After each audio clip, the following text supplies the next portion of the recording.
I actually want to apologize. I misspoke about Jenosque. They do use tools, but they're chip tools. They don't seem to manufacture finished edge tools. They break a stone, and if they can use the chip that came off of it or the original break piece, then that's the tool. However, my mom had me go into a Jenosque bed system when I was a teen. It was part of my pre-training for going into my turnout in the desert. She took me to a location in the coastal range here in Oregon, where there are bubble caves, and these Jenosque family lives there. I had to climb up a couple hundred feet with her to get to the bed system that they're in. There's about 20 of them there, and several little caves that they sleep in.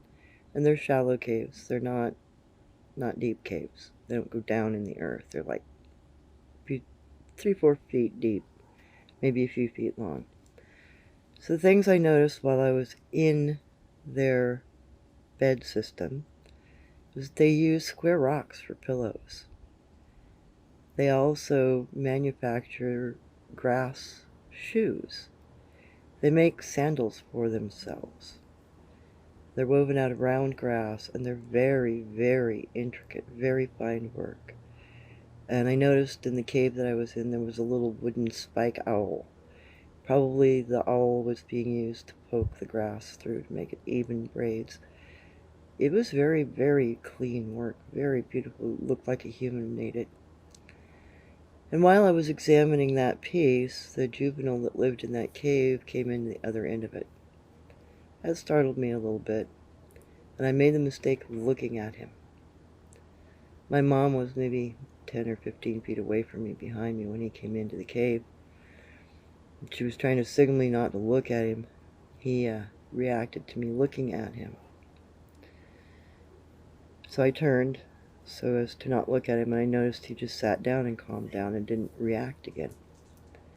So I continued to look in his little cave for other things, and there was some scrap material. He'd been making other things. And then I was stupid. I looked at him again as I was trying to leave the cave, and he almost pushed me out of it. So I asked my mom later, why is it that they get reactionary? Why do they do that? And she said that they consider themselves to be great warriors. And if you look them in the eye, you're telling them they're not great.